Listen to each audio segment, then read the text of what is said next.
Okay, hi everyone. Thank you very much for joining us. I hope that you can hear me and that all the audio and video issues are gone away. We are about to start the roundtable. If you haven't already yet, please put your name into the chat box. We will not be using the Q&A function for this webinar. We're really just going to use the chat box. We're going to be hosting this as a Zoom webinar. So for those of you who are familiar with that, as opposed to a Zoom meeting. So I know that one of the main beneficiaries of COVID-19 is Zoom. So everybody now knows how to use Zoom. I'm using a virtual background, which is not really tracking my hand very well. Anyway, my name is Solange Batiste. I'm the Executive Director of ITPC, which is the International Treatment Preparedness Coalition. We are not, as if you're an attendee, you're not going to be able to unmute yourself as you would normally in a meeting because this is a webinar. So what we're going to do is use the chat box for introducing yourselves, chatting, and also asking questions. We're supposed to have close to 300 participants or so as the last time we checked. So we have a few ITPC staff that will be moderating the chat box and finding the questions. So I'm just going to go to the next slide. Just before we do that, we want to get into the logistics. The webinar is being recorded, so if you have any concerns about that, you need to maybe temper those expectations, making sure that if you're talking about anything that is sensitive or potentially illegal, you might want to anonymize, ask for a friend, just because this is now recorded and will be up on ITPC's website as a web archived webinar. So we're planning for an informal discussion, except with a bit of structure. It's ideally a roundtable where you are a participant as well. We have gathered as many as is reasonable in terms of time and time zones. We tried to get many different global perspectives on the impact of COVID on our HIV services and really to amplify community voices. We received a number of questions already by email, and so we'll try to address those questions as I ask questions to the panel, and but we will not get to, most likely not get to all of the questions that you have on the chat, and also even what we've gotten already by email. It's been a huge demand for hearing what the community perspective is and also grappling with some of these challenges. And so we have a resources section at the end of my slides, which are really just 4 slides, and is also on ITPC's resources page for your review. So the slides in the web archive will be recorded on and archived on our website shortly after the session. Okay, so I just wanted to start off with a few comments. And I think you can see the reason this is not in full screen mode for those of you that have a little bit of OCD is because I need to see several things happening at the same time. So hopefully you can see the words. You know, we wanted to make sure that we oriented the theme of this discussion around communities and making sure that we understand their role as a key part of crafting the COVID-19 response. And this is important because we run the risk of doing over the mistakes of the past, especially with HIV, if we do not make communities a key part of crafting, meaning designing the response, not being the recipients of a response that was designed by policymakers and governments. The other point is around, this is a novel coronavirus disease or COVID-19, as we all know, and particularly wanted to stop on the word novel.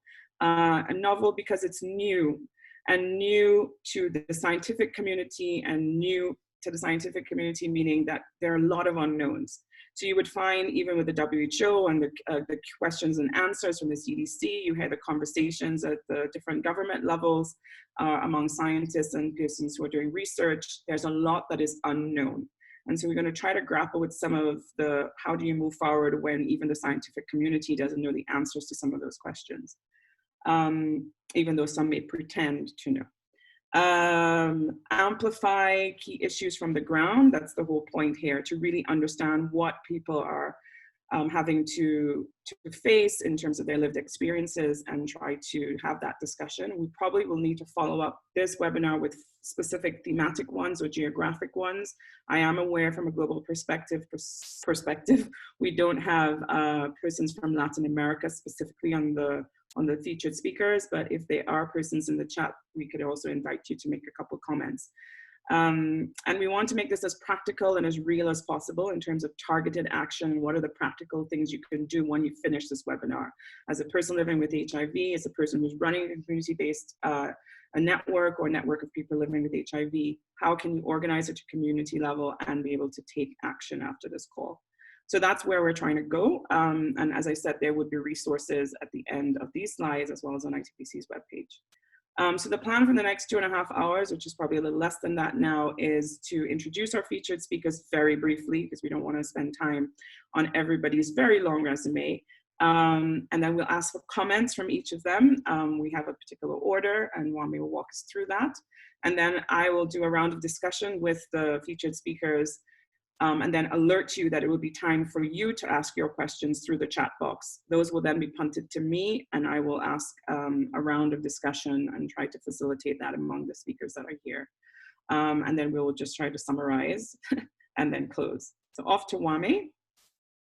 Hi, good afternoon, good morning to everyone. Next slide, please. Thank you very much for making the time to be with us this afternoon. I would like to take the opportunity to introduce our wonderful panelists from various backgrounds. We have community representatives, we have academic representatives, and we have representatives as well from the various communities that we work with. So first is Director of ICAP at Columbia University, Dr. Wafas El-Sadar. Then we have Francois Venter, who's the Deputy Executive Director of Wits, Sexual and Reproductive Health and Disease area. We have Thomas Kai, who's joining us over the phone, and he is the founder and executive director of AIDS Care in China. We have Parina Limbu, who's executive director of Dristi in Nepal, and Bishnu Sharma, who's the executive director of Restoring Nepal. We have Gregg Gonsalves, who is the chair of the ITPC Global, but also the assistant professor of epidemiology at Yale School of Public Health. We're joined also by Nandita Sugandhi, senior program officer of ICAP, and Lilian Mworeko, who's executive director of ICW in East Africa. Also with us is Blessy Kumar, and she's joining us as the director of the GCTA, which is a global coalition of TB activists. And my name is Wame Jallo, and I'm the executive director of ITPC Global, and we're really looking forward to the discussions today. Thank you. Wonderful. I love that Wame just introduced herself as the ED. It's all good. I'm happy. We also want to acknowledge that you are part of this table, and we really want to hear from your perspective as well.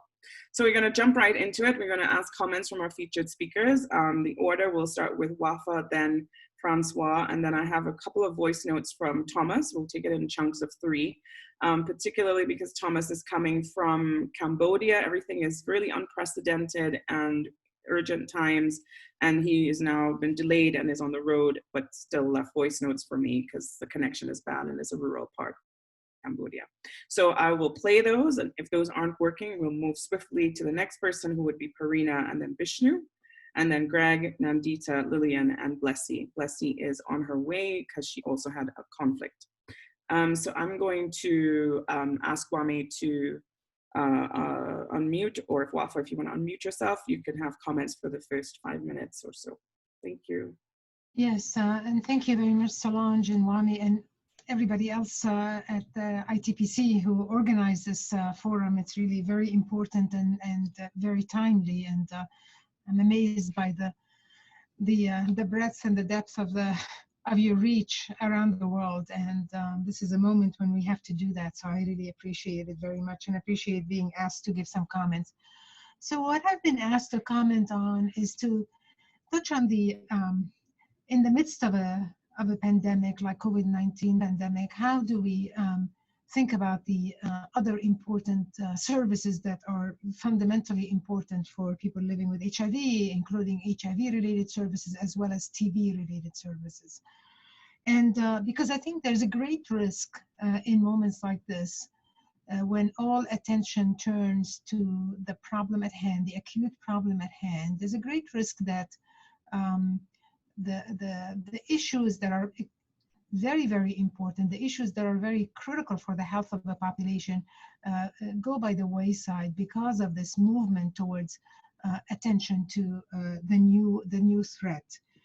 And I think we have to be very vigilant and not wait for it to happen and then try to remedy it, but I think we anticipate it and see what we can do to prevent it from happening. I have vivid memories of when we were working in Sierra Leone during the Ebola crisis there, is that what happened is that actually after the crisis, what was noted, there were data that demonstrated that there were all these negative spillover effects on other health indices in the country. For example, in terms of the care for people living with HIV, in terms of the ability for people living with HIV to get their medications, or TB patients to get their medications and treatments, as well as even for other conditions like maternal health and infant and child health, and care for non-communicable diseases like high blood pressure and so on. So this has been shown before, that moments of crises like now is that what happens is often, for a variety of different reasons, some of the other services, either people not utilize the services or the services themselves decrease in quality and availability, and access becomes more difficult. So the lessons, there are lessons to be learned, and I think we should be thinking about those now and trying to prevent these effects. There's a concept of resilience of the health system, and we've all been trying to work very hard to support establishing strong health systems, meaning health systems that are able to deliver to the recipients of care. Somebody can mute. The strong health systems are those that can deliver high quality services to the recipients of care. And that's really critical, and we can take great pride in the TB and HIV related services thus far. They're not perfect, but a lot of progress has been made. I think resilient health systems are those that need to continue to be strong to deliver on the fundamentals of all the burden of disease in a community, while at the same time to be resilient and to be able to address new health threats. And I think being strong and resilient, being strong is not the same thing as being strong and resilient. And I think what we're asking our health system now is to be both strong and resilient. And all of us can push for that by trying to make sure that programs for HIV and for TB in particular remain strong, but are resilient and can address the new threat. And what does that mean? I think we have to be very cautious that, for example, what has happened with Ebola is that the communities started to fear health facilities, because there was certainly the risk of acquiring Ebola from, by being at a health facility from exposure to other patients with Ebola, even though the spread is really by blood and body fluids. But nonetheless, that there was this fear resulted in people being afraid to utilize the health facility. So there are issues around the recipients of care themselves, and how do you get them to a comfort level in terms of modulating their perception of the risk from the health facilities and healthcare workers. I think that's something that we should think about. In addition, of course, so that's kind of from the perspective of the recipients of care, and that they should continue to demand quality of services in terms of access to preventive therapy, diagnosis, preventive therapy for TB, and treatment for TB, as well as, of course, for HIV as well. At the same time, we also need to, on the other hand, from the services angle, And the care providers, we need to make sure that they continue to deliver on what's needed for recipients of care at the same time, so that they are not diverted from the services that they are trained to provide. And this is a tough time because it is a balancing act, and there are resources are limited and so on, but we have to be very careful that not to divert our attention to the new shiny thing, you know, and then forget about the fundamentals of the burden of disease in the community at the same time. So I think it's a balance. I think it's something that the community groups need to be very vocal in trying to speak about strong systems and resilient systems, and to try to push very hard of ways in which you can modulate the services, whether through differentiated service delivery or other methods, so that no recipient of care should miss getting what they need, while at the same time being supportive of the need for communities to respond to a new threat. Maybe I'll stop here, Solange. Thank you very much, Wafa. That is really helpful. We asked you to start because we also wanted you to give us a global perspective, understanding like other diseases that we've had to confront in terms of the health system, and you talked about Ebola. I think the point you just made about no recipient of care should risk not getting what they demand or need is an important one, and it's these trade-offs that have to be made at country level and at the government level that we are, I think, grappling with the ability for the health system to bear the current burden, and the ability for the health system to continue to deliver quality and services is exactly what is needed, but is precisely what we're hearing is not happening in terms of the lived experiences of people. And I think I'll come back to you to follow up on that, and maybe it's a good segue into Francois' comments, who we're asking to, you know, Francois, you're based in South Africa, you're a virologist, you're a medical doctor, and what are the, you know, the unfiltered sort of views of what's happening at the health facility level? What are some of the challenges that are happening there? If you could just tell us what's happening. I think there's several comments I'd like to make about that. Is that South Africa in some ways is a bit of a test case for the rest of Africa. We've got the monitoring systems in place to be able to test and look at the health infrastructure burden of coronavirus going over the next few weeks. We're also several weeks behind the epidemic in Europe and America, so we've had more time to prepare. What that's meant is a huge amount of anticipatory anxiety, because I think what we've seen is immediately that everybody else in the world is competing for test kits, is competing for protective equipment, and on the one hand that's been scary, but it's also given us the ability to start looking internally, to start making our own personal protective equipment, to start asking, could we find another way to test people? What could we do in a resource-constrained environment? And I think that's important because the other African countries around us are not going to have the resources that we do. We're one of the richest on the continent. At a facility level, I think there's just real fear. As I said, we've had several weeks anticipation of this coming, and the first wave of deaths have only just hit our shores in the last few days. And there were 5 deaths yesterday, which is tiny compared to, you know, Italy or New York, but is the first harbinger of what's coming, and there's nothing to indicate it's going to be any different. Yeah, because we've been sitting on our hands waiting for the epidemic to hit our shores, every single Tom, Dick, and Harry has got a conspiracy theory or has got a theory about how it's going to be different here, and there's this anticipation anxiety coupled with hope that our BCG coverage, that our climate, our genetics, some magical thing is going to protect us from what's coming. So we've got on the one hand a very anxious healthcare force and a very anxious population that's been locked down for the last 2 weeks, and one of the most, I think one of the best political responses I've seen from any country in the world. But on the other hand, you know, we don't, as a middle income country, we don't have the resources for what might be the worst case scenario.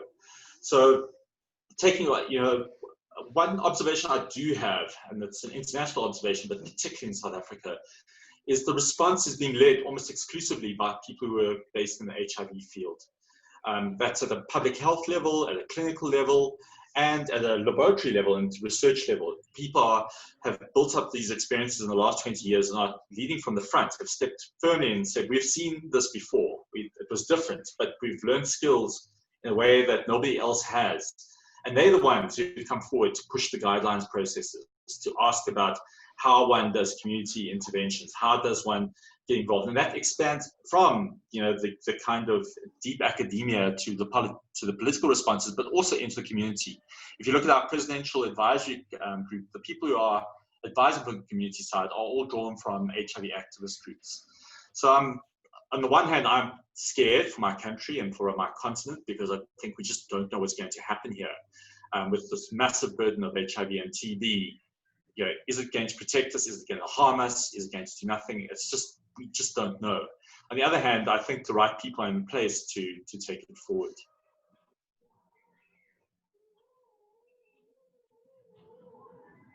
Thank you, Francois. I think it's a grim outlook, and I'm sitting here in South Africa as well, and we kind of try to think, well, what is the future going to look like? There's so many things to talk about. I want to move us through some of the general comments from everyone first. I want to remind everyone as well, please, the question and A feature of the webinar we're not going to be using. We're only focusing on the chat. So if you have a specific question, please type it in there or comment. We will not be opening up for questions as yet. We'll do that after the round of discussion. Thomas Kai is next. He is currently on the road. So what I will do is I will play his video clips for us, his audio clips for us in a moment. So I'm going to move quickly to Parina since we are on live. Parina is based in Nepal. And Parina, if you can give us a sense of what's happening as Francois is talking about, the response being led mainly as a global scale by people living with HIV in the HIV field. And mainly at the clinical level, we see the ripple effects of that in the services for key populations in particular. And when looking at harm reduction services, especially for women, who are often a subpopulation within people using drugs, what's been happening, and would love to hear what's happening on the ground in Nepal. And then we'll move quickly to Bishnu. Wami, if you could just mute Bishnu, and then we can unmute Parina. And Parina, if you could just make your comments, please. Thank you.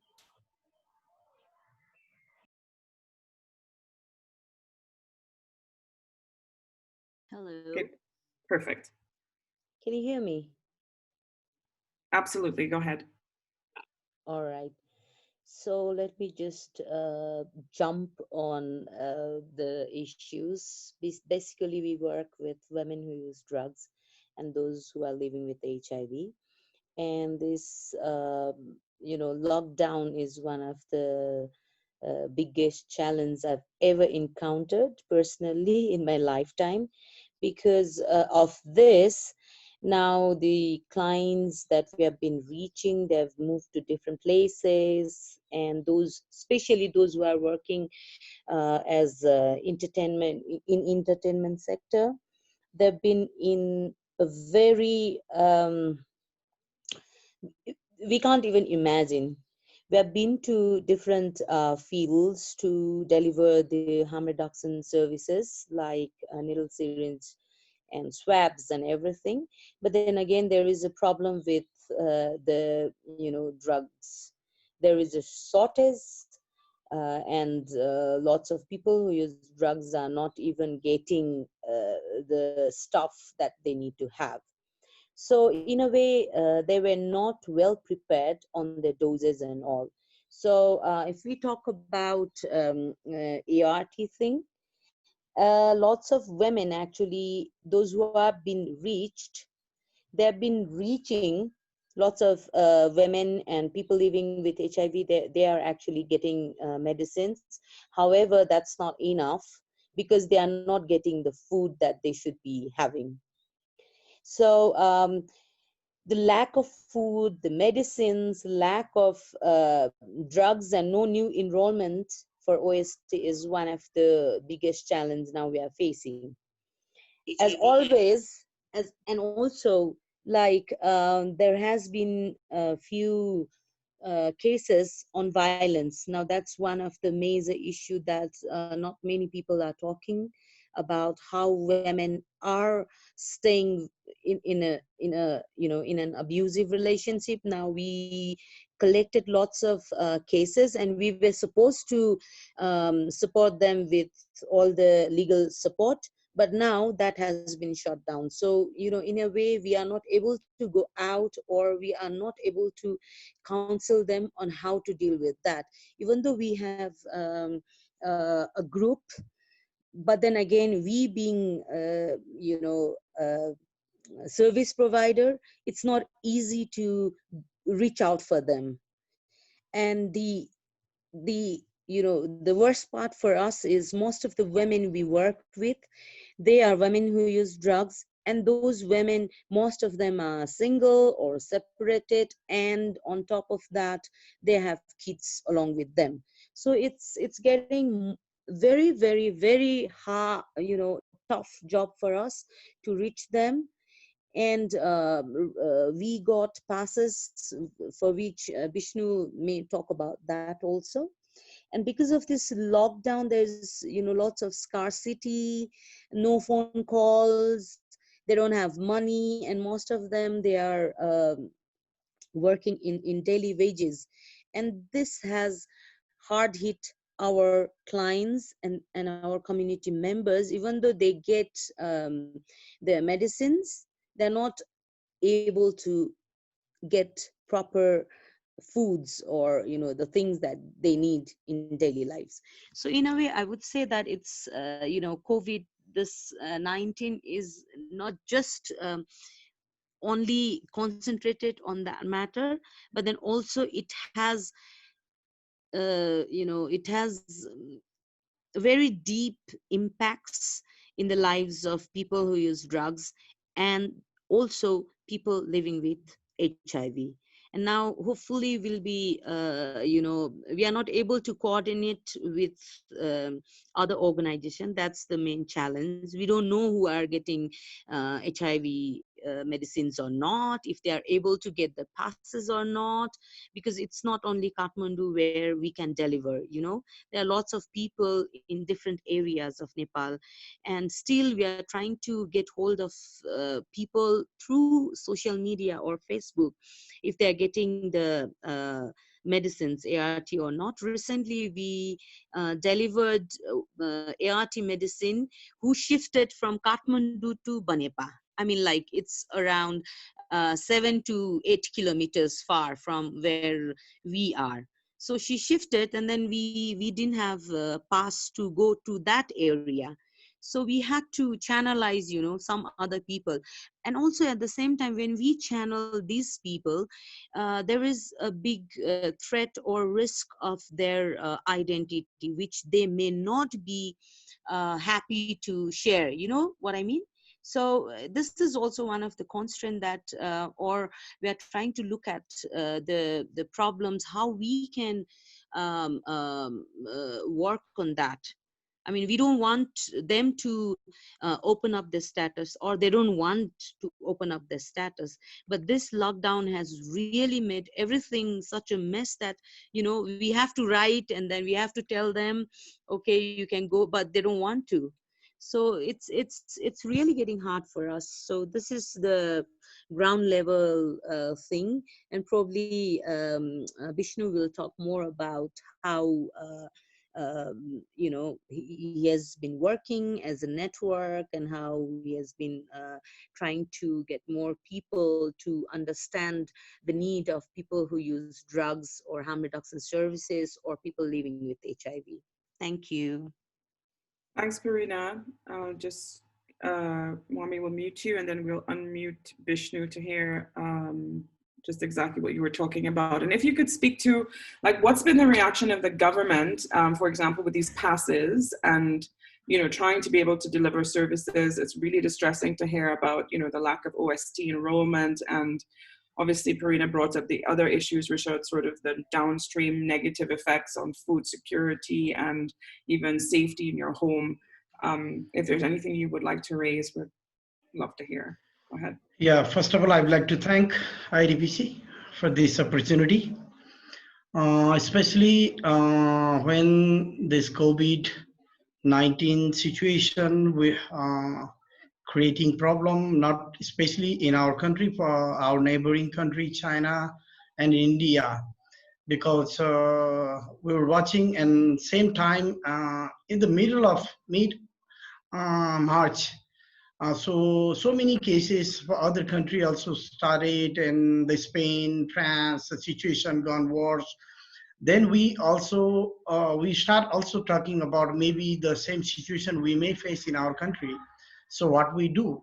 So immediately we community people sat together and we discuss how we're gonna do continue. Especially we were focused on OST program, oral substitution therapy, because it's a daily dose and people have to come every day take for the medicines. And according to our national guideline, there was no provision for the take-home dose. So same time, and we had to start advocacy to make understand our government to allow this emergency situation. So we have started our voice writing concern agency, Ministry of Home Affairs, Ministry of Health, HIV department, WHO, UNODC. We demand, okay, we need because country has on that time country already regulated keep distance approach. So finally, the next day, Ministry of Home invited for the meeting, and they approved for the take-home dose. That was a big achievement for our from civil society perspective, at least. But the same time, the country same night, country decided from the lockdown will start. So it was very difficult at that time, and the whole night we were people calling our service provider, team leader, program manager. We tried to activate and call people because from tomorrow the lockdown will start and we need to start take-home dose. And same time we had to prepare protocol and guidelines for the take-home dose, because we are experiencing first time take-home dose strategy in our country. So somehow we could 99% we could achieve for the OST take-home dose. That was great achievement for us. And government Ministry of Home Affairs taken positively for the OST program this time. Otherwise, other time they used to take always negatively. You know, they always talk about prevention for the OST program. And Ministry of Health also, they I don't say still we are advocating for our health system also. Why Ministry of Health is not taking their own program? So same time there was some people from far away and they were not able to get medicines, and we had to equip them by medicines. And I had to work again with the health ministry to get the emergency passes for our outreach worker, for people for working in a field. So finally, with vigorous consultation and meeting with them, and we really got pass, emergency pass for outreach worker. And we some of the medicine were not equipped by some of the client, and we started giving doses at their home, and we started that, and we did this. Same time, we were a little bit worried about DIC, Needle Syringe Exchange Program was not easy to function as we used to function before. So DIC was operated with sorry, tell us what DIC approach. is. DIC, drop-in center. Yes. Drop-in center where needle syringe exchange program takes place. So it was operated by the government, regulated. Okay, DIC should be operated, but the people were afraid. You know, so many people comes, and we didn't have enough sanitizer. We didn't have enough masks. Same time, we had to collect a sanitizer. Somehow we able to collect those commodities to respond COVID-19. So same time, and The OST program is going well. It's no problem. But my major concern is needle syringe exchange program is still not. We are not able to reach because the outreach workers, they are working. They cannot move far away, and most of the drug users we don't have identified. We used to trace them in different places outside different city, but we were not delivering commodities, harm reduction commodities at their house. So this time we realize, because how we gonna trace them? Some of the people, they have a telephone and they started to call. Finally, second day of week, government realized and government approved that, okay, Vishnu, I think we're having a little bit of few Wi-Fi passes dropping in and out. If I could just ask you to just wrap up your last comment. Sorry, I don't know if you can hear me because it's breaking up. Be approved. Finally, they, yeah, you're hearing? Yeah, but if you can just wrap up, because we want to get the others in before 3 o'clock. So if you could just wrap up. Sometimes it goes in and out. Yeah, hearing now? Yes, hearing now. Thank you. Excuse. Yeah. So this is exchange program is still a problem. We are not able to deliver our commodities to every client, but we're trying our best. And same time, we are operating DICs. So wonderful. I would like to thank Parina because the only women intervention in Nepal she's doing, and it was, she maybe forgot, same time we had to face the food scarcity among the people, to our people. It was not only the commodities. So same time we had to work and link other programs, the people providing food for the people who need. So same time we started food, and thankful to Parina. She gone himself, herself to the every houses, every people for the food and giving for the grocery for the people. And this is the situation. And now we need, and we don't know, the drug users shortage of drug is it is very issues, and we don't know how drug users are surviving in these days, although we provide commodities for that. And I think this situation, this kind of situation we face first time in our life. So we need to have some research. I think we need to have some research how we're gonna tackle and what they are doing, what type of behavior impact, the new behavior started, still we don't know. So still maybe we need research on this, because we are watching and waiting for the impact of COVID. We don't know exactly what is going on in our community. Thank you very much. I mean, there's so much to talk about there. But I'm really happy to hear about at least the OST strategy has been working. In the interest of time, I'm going to keep moving forward, and then we will get a chance to ask more directed and have a conversation among the panelists. We're going to move quickly now to Gregg. I will skip Thomas and integrate his comments because I've listened to his voice notes. I mean, Thomas was basically also talking about the issues of harm reduction in Asia generally and what happened in China. And there is a general tendency towards abstinence. And so it's almost, there was many webinars happening over the recent past, particularly for key populations and the effect of COVID on their services, key populations in HIV. And the almost like an excuse now to say, oh, this is the opportunity to close down all the things that were so hard fought gained. I'm moving directly now to Gregg Gonsalves.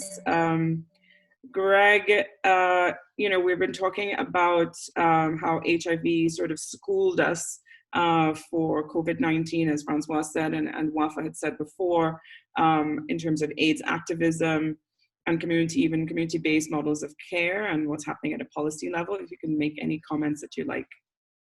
So, for anybody who's been part of the AIDS and HIV and TB epidemics, this isn't our first time at the rodeo, right? We've seen a lot of this before. Governments dragging their feet about a deadly epidemic, or healthcare systems overwhelmed with patients unable to take care of all of them as beds fill up in the old days with HIV cases, AIDS cases, and now with COVID-19 cases. I think the main thing I want to say is that I think, as Francois and Wafa said, there's a lesson from the HIV epidemic in many ways for COVID-19, and I think the big one is about AIDS activism. Is that, you know, in most of our countries, including my own, the government controls most of the resources to sort of for disease prevention and for healthcare, and it's not a foregone conclusion that governments are going to do the right thing in this crisis. And we've seen what's happened in the US with President Trump sort of dragging his feet on establishing testing programs across the country early on. His still sort of reticence to sort of admit any problems in the response in terms of rollout of commodities like personal protective equipment, ventilators, and the like. I just lost my train of thought.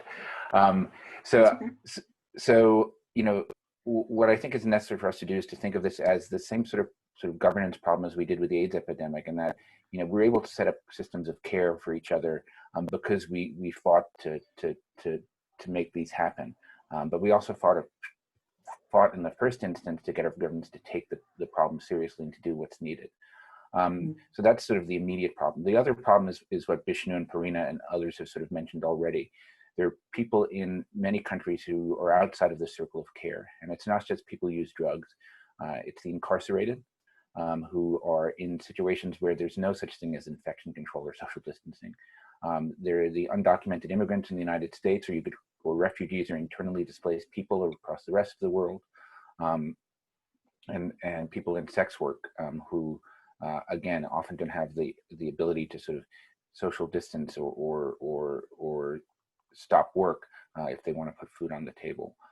So I think we call them key populations in the context of HIV, but you know, there's a similar set of key populations in COVID-19, which we have to be aware of, because unlike HIV, which has been a concentrated epidemic in many places around the world, this is now a generalized epidemic in many countries, in which the safety and health of all of us depends on the safety and health of the most vulnerable among us.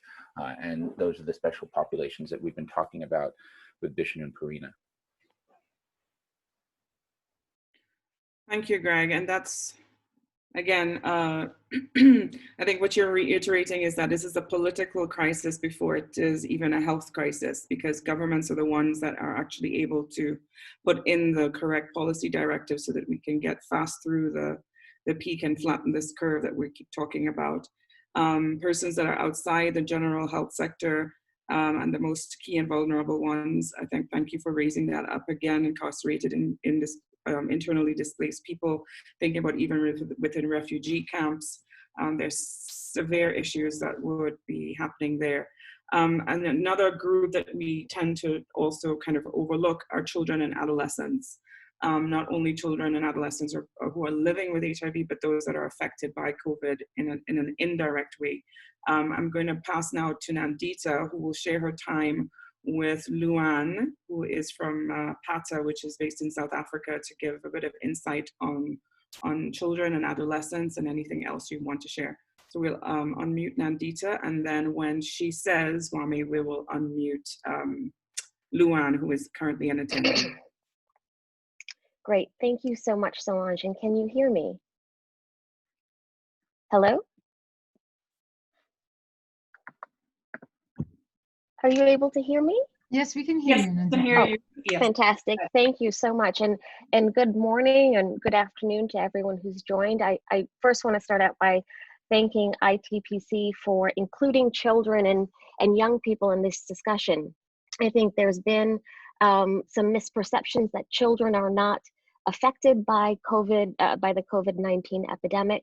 And certainly it's true that we've seen less severe disease in children who have been infected with the virus. There have been some case reports of severe disease and death, but I think we can count as one of the blessings of this that our youngest and most vulnerable have not been as severely, are not getting as severely ill from COVID-19. But I want to point out that just as we're talking about the continuation of other critical health services, we've had so far about 80,000, I think it's about 80,000 deaths from COVID-19 disease. Less than 1% have been in children. But we still have had in 2018 an estimated 5 million deaths in children under the age of 5. And these are all still largely preventable. So I think we need to consider in this, while we're all sort of pivoting and focusing on COVID-19 and those that are infected with this new virus, we have to remember that these essential services for ensuring maternal and child health continue. So this includes making sure that pregnant women have access to antenatal care and safe delivery, that children have access to vaccines and other medicines should they become ill. And so we can't sort of take our eye off the ball. I think we've made a lot of progress in reducing childhood and maternal mortality in the last several decades, and we don't want to lose those gains by forgetting that these services are still very much essential. So I think one piece of the preparation needs to be, how do we safely deliver essential services such as vaccines, such as making sure that children have access to preventative health services, prevention of diarrheal illness or management of diarrheal illness and malaria. And then I also want to think about the longer term impact. And again, this is where we can take a lesson from HIV. And there's been a lot of attention in the pediatric space around the outcomes of children who are uninfected with HIV, but are still very much affected. And we know that infants and children born to mothers who are positive may be uninfected with HIV, but they do often have poor neurodevelopmental outcomes or health outcomes compared to their non-affected peers. And I think we're going to see something similar when we look at children who have COVID-19 in their families. Right now, 80% of children are affected by school closures. We know that in many countries where there's a high prevalence of HIV, we see a lot of young children being cared for by grandparents or have lost several caregivers to illness. And so again, we need to think about how this will impact our next generation in the longer term. I think education is a critical point to bring up because it's really raised the inequality in our society. There are children who don't have access to computers or internet to join classes online the way that many schools are moving towards. And so I think we need to take this as an opportunity to prepare and think about all of those that are vulnerable to the sort of the indirect morbidity and mortality from the epidemic.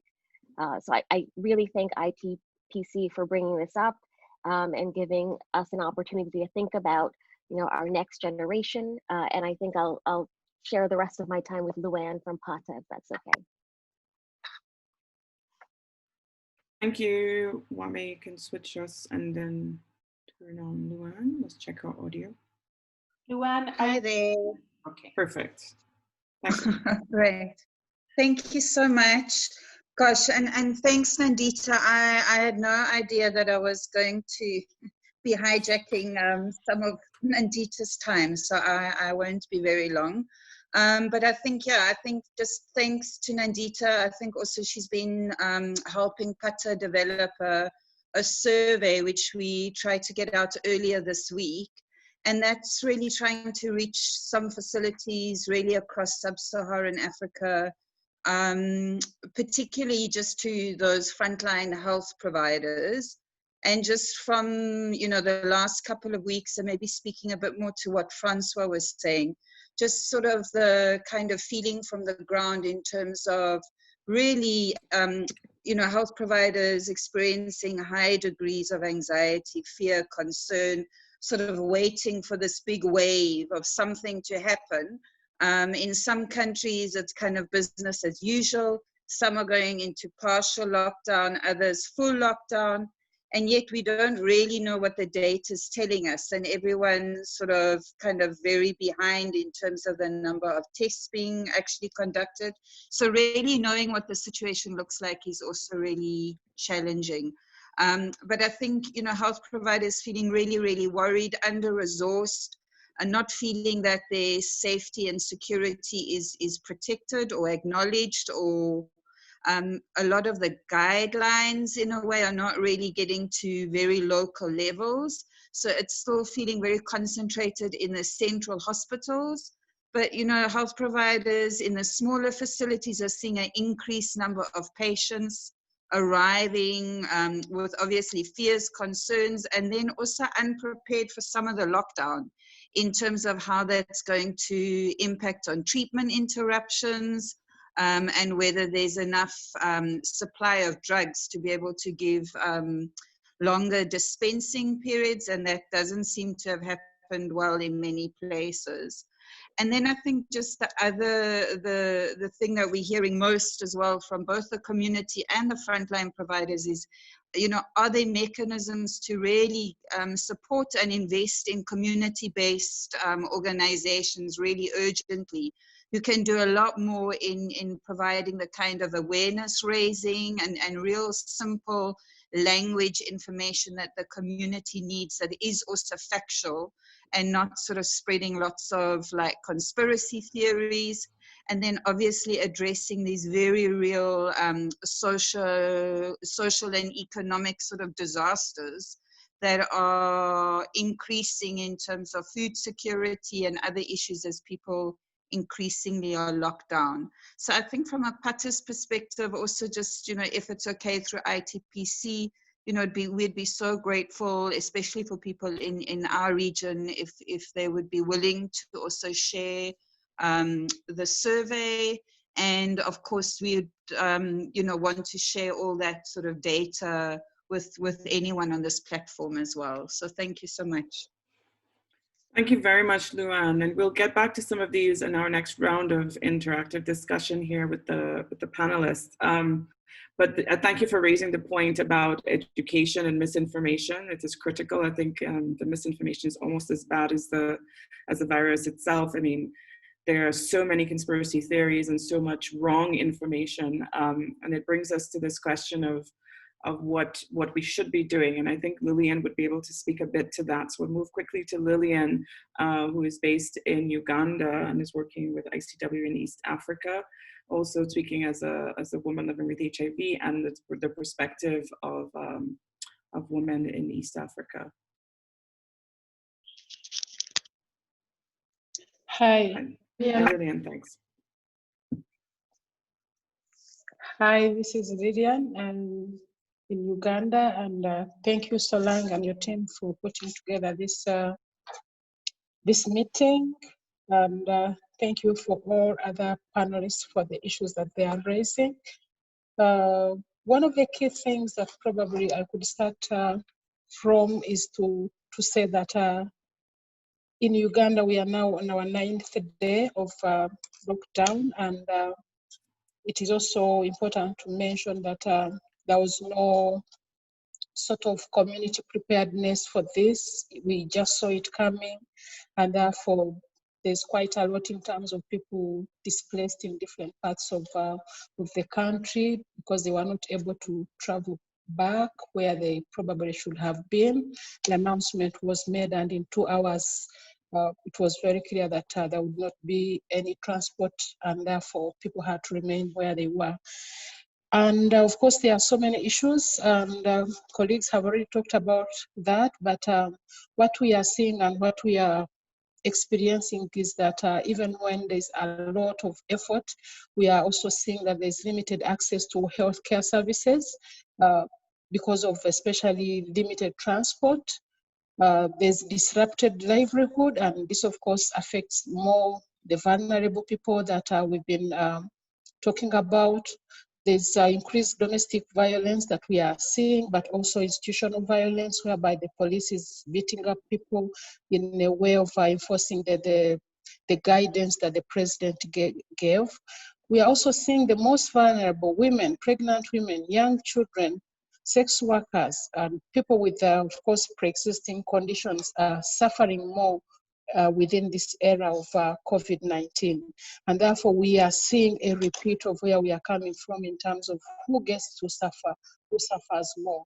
And in terms of what we think we should be doing in such a situation, and recognizing that this is indeed a situation where everybody must be safe, where everybody must be protected.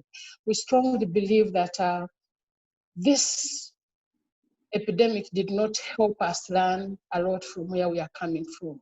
Because one of the things that we have built over time for over 35 years as we dealt with the AIDS epidemic is that we've built a community system that is available, that is strong, that should have been playing a critical role in terms of prevention, in terms of messaging, in terms of service delivery, in terms of policy direction. But we are seeing that the community that we have built for all this long with the resources that we have is lagging behind, is pushing to be where it should be, and yet it should have been automatic that anybody who cares and anybody who is coming up with interventions, that would have been the starting point. And we are seeing this everywhere in the world when we look out to see what is happening, who is leading the response, who is even making the response better. You find that the communities that have been doing work around HIV and AIDS are the communities that have tools, they have the best approaches to dealing with this, but at the same time, they are not at the center.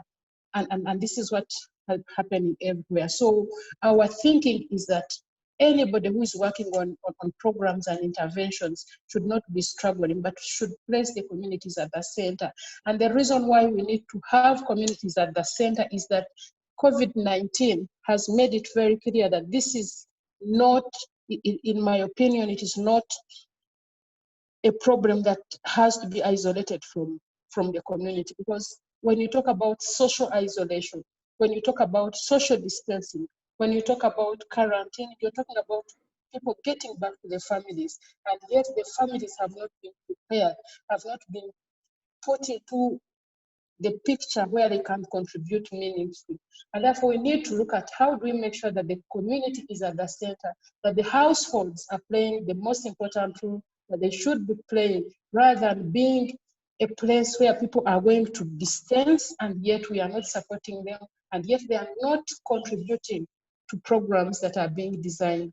For example, in my country, we have a program for providing food. Up to now, the food is being provided, but nobody knows how far it will take to get to the last person who needs this food. And yet, if probably families had been involved, communities had been involved in the distribution of the food, maybe it would have reached the most vulnerable that need it. But we have one group that is distributing food, and by the time it reaches the last man standing, we don't know what that means. And therefore, for us, we think that the role of the community that has been built over time is not being recognized and is not being used. Over. Thanks, Lilian. That is really an interesting thing to think about, that the actual unit or the nexus of where we should be putting our attention right now is on the household, since we keep talking about this is where it's safe and this is how we will solve some of these problems, and not so much only the health system. So really focusing on the household and how households can be supportive, communities can be sorted, families can be supported.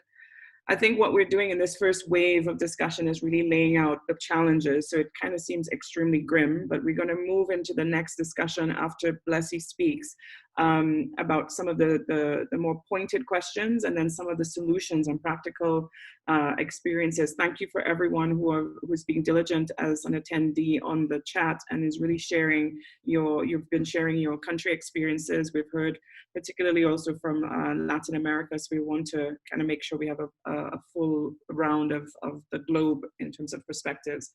So I want to switch over now to Blessy, who is the director of GCTA, which is looking at treatment TB activism.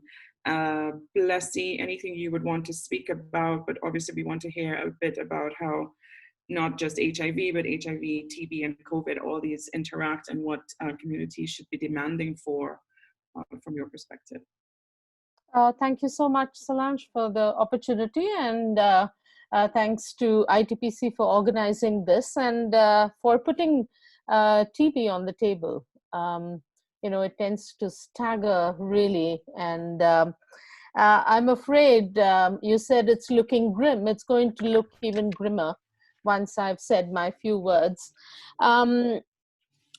So, I mean, yes, we are in the midst of an emergency, a pandemic. All attention needs to be given to COVID.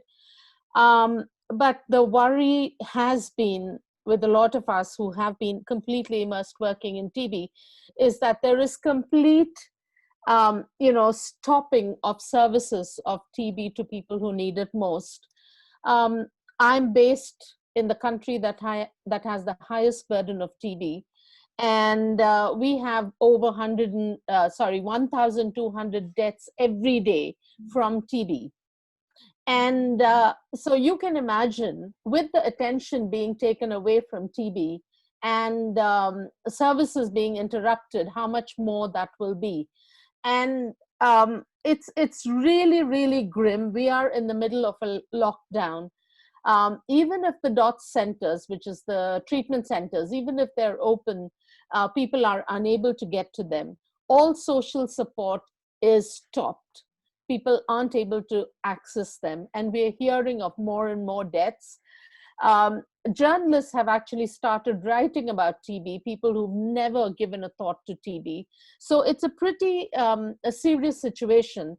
And the fear is that all the gain that we've managed of putting TB high on the political agenda is going to be lost if we stop making noise and continue to keep pushing for this. And we were the first ones to do a very quick survey about this, and we have evidence from many countries, almost 10 countries in Africa, 6 countries in Southeast, in Asia Pacific, a couple of countries in Latin America, and a couple of countries in Eastern Europe, all saying the same thing. There's no transport, people are unable to access the medication, and you know, the fear of drug resistance if the services are stopped. That's one very much related directly to care and treatment.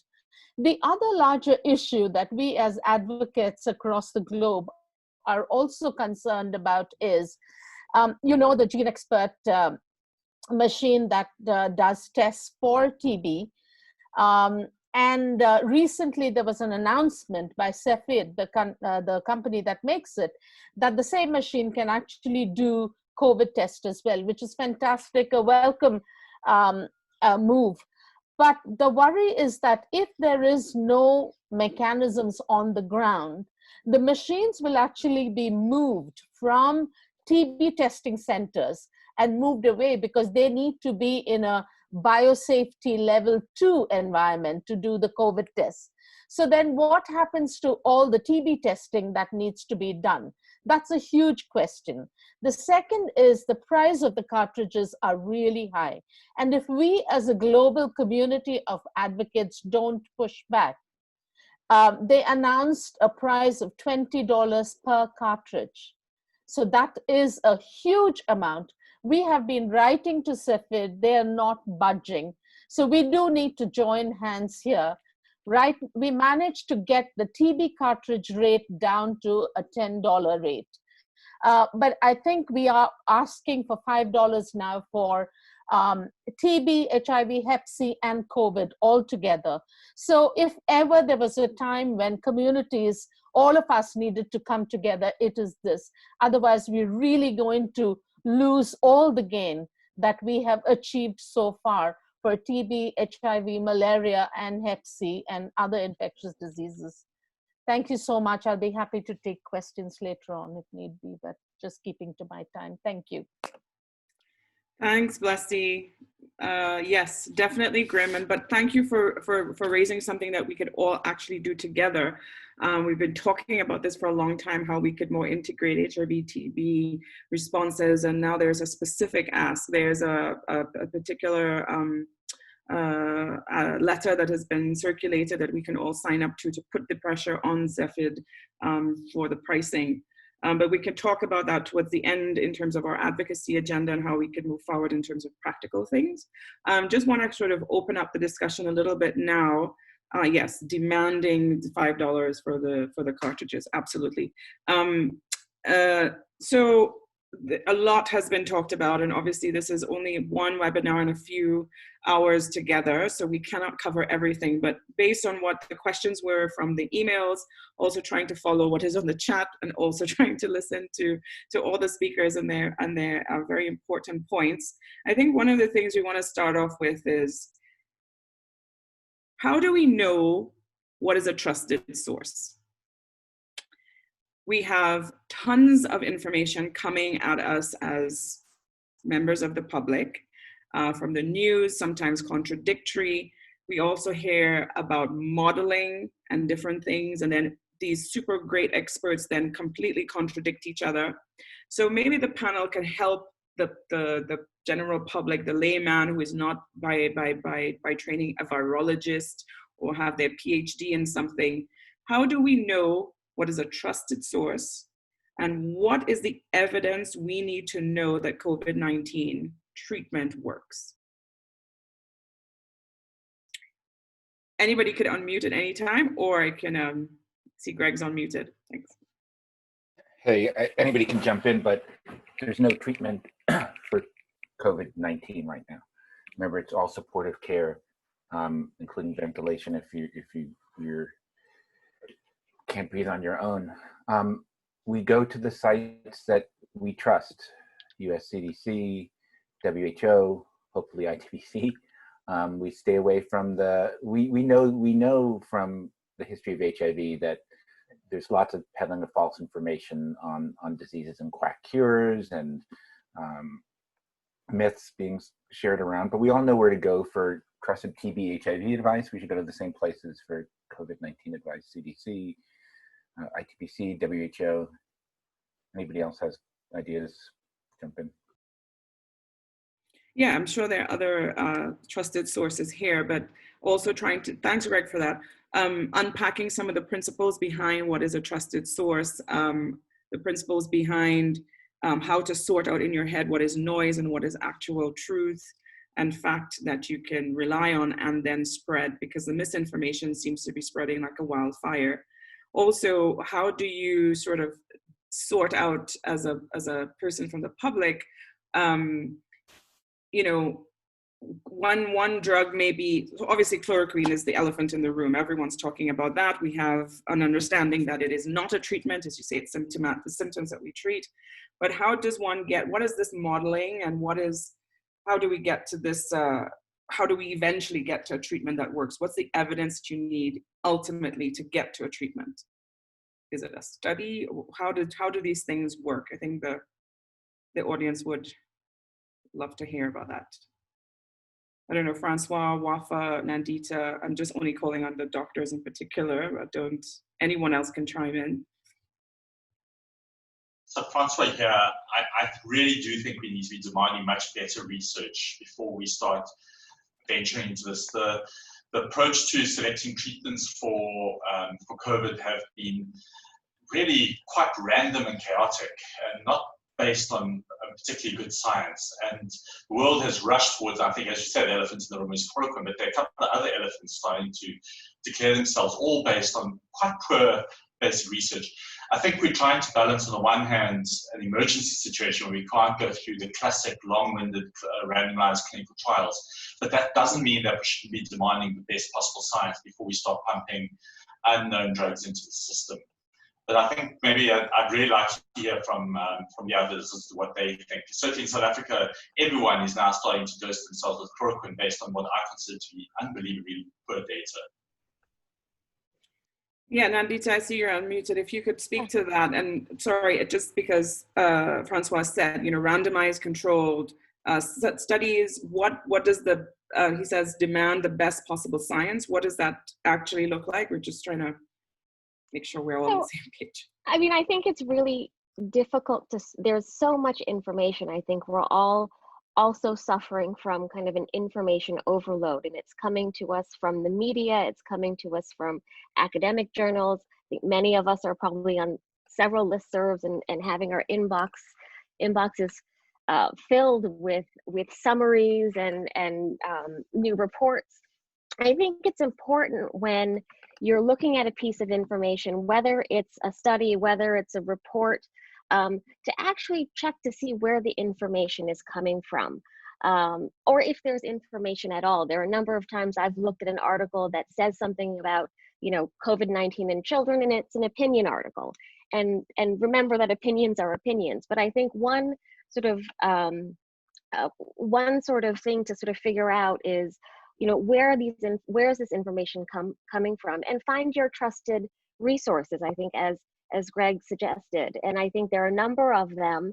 And I think once you find the ones that are most pertinent to you, there's some that, you know, is there a need to follow the, you know, kind of the molecular science of, you know, the virologist? And it's interesting, but it doesn't necessarily mean that it's going to impact my day-to-day and what I need to know about COVID. So I think figure out what it is you want to know and need to know, and figure out where your trusted resources and sources are. But really, first, before you do that, make sure you know where that information is coming from. And as Francois mentioned, we need good science. And I think there's a lot of sort of rushing towards publishing and getting word out there and sharing as much information as possible. And some of it is great and some of it is really valuable, but there's also been some misleading sort of misperceptions as well. I think chloroquine and hydroxychloroquine being one of them. Very early on, lopinavir, ritonavir was also touted as a potential treatment. And I think it's important to remind ourselves that at this point, there is no effective known treatment for COVID-19 other than supportive care and maintaining sort of good health overall. And yeah, so I would say, you know, to your question initially of you know, what to trust is find a few, avoid the overload, and know that people are also using this for their own political kind of, you know that there is misinformation being spread, so kind of go into it looking at it through that lens. Thanks, Nandita. And just to say, I mean, I'm also trying to read what's happening on the chat. So science takes time. And so these answers are not going to come tomorrow. And I think that's some of what the general public is grappling with. So why can't we just have something that can work quickly? And I think that's part of what the question I was asking, to really sort of explore and explain why things take time, and these studies need to happen, and they need to happen over a course of time, and they need to be analyzed, and then you need to make sure that the study is one that, you know, is verifiable. The results of those can be replicated. There is no magic pill, and that's going back to the original point where this is a novel virus, so we're all learning as we go along. I think the question that most people have asked as well is, so then why does a vaccine take so long? So what are all these trials that you're doing to see if there's a treatment? Why does a vaccine take so long to develop? And what's the real true timeline on that? In terms of a trusted source, CDC, WHO, I know that IBASE also has some information. ITPC tries to collate all of that as, and in a sense, would be a secondary trusted source. So we try to help in that front.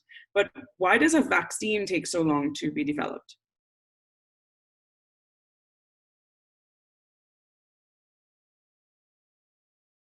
Anybody?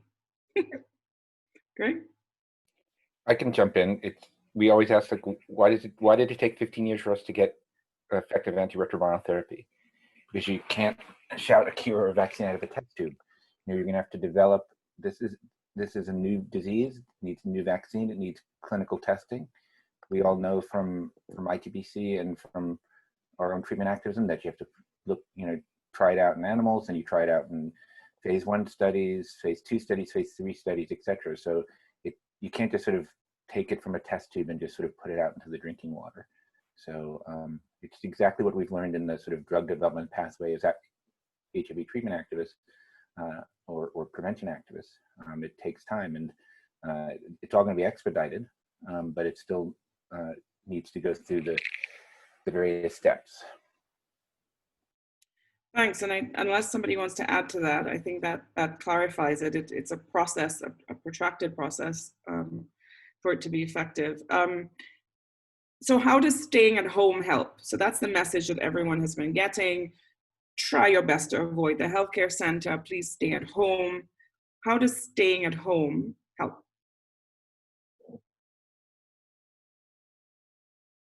Maybe Nandita or also Blessy, Lilian, anyone can jump in. So thanks, Solange. And I think that's a good question. And I think it's sitting here in New York, it's one that many people have decided not to listen to for a while. And I think now we're getting the message. But after being home for a good month now, I want to say staying at home keeps you not only protected from acquiring the virus yourself, but it also, in case you are one of those that have mild or asymptomatic infection, also prevents you from spreading the virus to others. And so we know that this is a very contagious virus. It can live on surfaces for days. It can be aerosolized in the air and be viable for hours. So we know just being out and about, there is virus present in the environment. Now, to the degree to which it's there depends on sort of the stage of the epidemic in each particular setting, I think, but we know that it moves very fast. And so staying at home is really a protective measure for yourself, but it's also a protective measure for the rest of society. One of the issues that we're having now is that the more people that get sick are going out to the hospital systems and going to the facilities, the more the virus spreads and the more stretched the health system becomes as well. And so for 80% of people who are going to have asymptomatic infection or very mild infection, mild to moderate infection, and can be treated at home, the best thing to do is protect yourself, but also protect those around you by staying at home. Thank you very much. And maybe the next question we can jump. Oh, Blessy, did you want to say something? No, I just want to say that also it's important to understand that it spreads through droplets when someone coughs or speaks. And so, we are in complete lockdown. We are not allowed to step out of the house. So it's very much like Nandita said, it's for your own protection, but also to contain in case there is an infection, that you're not out there, spreading the infection. But let's not forget the surfaces. Along with, being homebound, it's also very important to keep washing your hands and using a disinfectant regularly. Because even if someone has come and delivered something to you, and if on cardboard, it can stay for days. So washing hands is extremely important, and cleaning the surfaces on a regular basis, mobile phones, laptops, things that we use on a daily basis. So I think staying at home is one part of the protection, but the others are extremely important. One thing good is that you can't get it by eating. I mean, heat destroys it, but it's the surface to surface transmission that is very, very dangerous. So I think a simple note, I've seen many do that, of how it's spread and what are the things we need to be careful about, is very, very helpful. Thank you. And what do you mean by surface to surface transmission? You mean is that you touch that surface and then you touch your eye, your nose, or your mouth, and then you get infected. Yes, exactly. Exactly. So the message there, meaning it's not only just staying at home, but also cleaning your home and making sure that there's no surface transmission, keeping your home as clean and disinfected as possible. Since we're here, maybe it's good to ask one of the questions that was on the chat. So can the doctors or others help us distinguish between COVID symptoms and TB symptoms?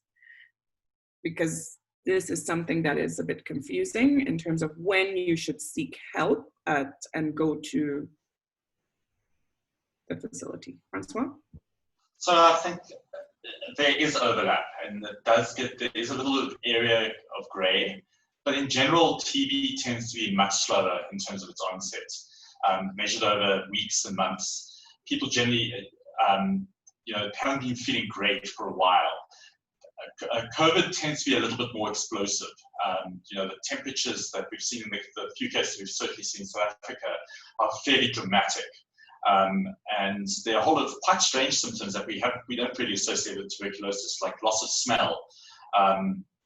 And the cough is generally a very dry cough, while with TB it tends to be what we call a wet cough. You get sputum out.